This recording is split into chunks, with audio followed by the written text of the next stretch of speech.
had a feeling that tonight was gonna be a good night. That tonight was gonna be a good night. Is it just me, or did it not just feel like we won the world championship? But at least we made Reggie Miller bite his bottom lip after he predicted that the Lakers would go 72-10 and flirt with the Chicago Bulls' best records in the NBA, posted up in 95-96. But that was not the case, as the Raptors handed the world champion Los Angeles Lakers their 11th loss this season. The ACC was more than just rocking when Antoine Wright, in the final seconds, fulfilled his defensive quota of the year, guarding Kobe Bryant straight up. The entire arena went silent before Bean's three to win the game, but it missed miserably and the Raptors won.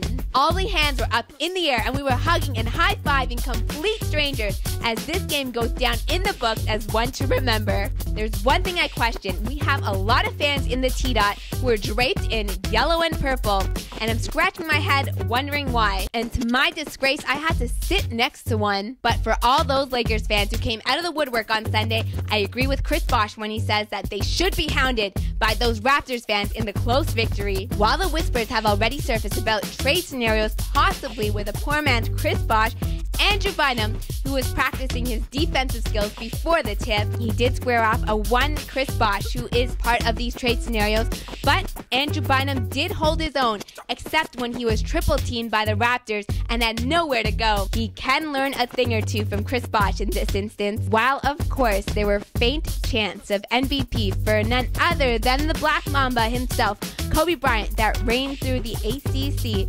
because of all those Lakers fans. But it was Jordan Farmar who popped off the bench and was the secret weapon for the Lakers. He was able to hit uncontested jump shots and was able to sneak through the passing lanes to keep the Lakers on top, but not for long. The love for Chris Bosh reigned supreme through the ACC, and it sent a shiver down my spine as the all-time leading rebounder and scorer was able to buckle down and play some tenacious defense to get the Raptors their final possession of the game. I've heard the hate for Hedo, and well, question where the real Hedo has been hiding, but he was rediscovered on Sunday. While my heart was beating at 1,000,000 miles per hour, I had a friend sitting next to me who couldn't even watch the possession as Hedo had the ball and brought it up the court, and yes, in my head I was thinking, here we go again. But yes, there is a but. He was able to attack the heart of the Lakers defense, get up, and got called for a foul, which came extremely late when the ball was in Jarrett Jack's hands. But he was able to finish it and secure the deal at the free throw line. The Raptors now have to be on cloud 9 as they continue to defeat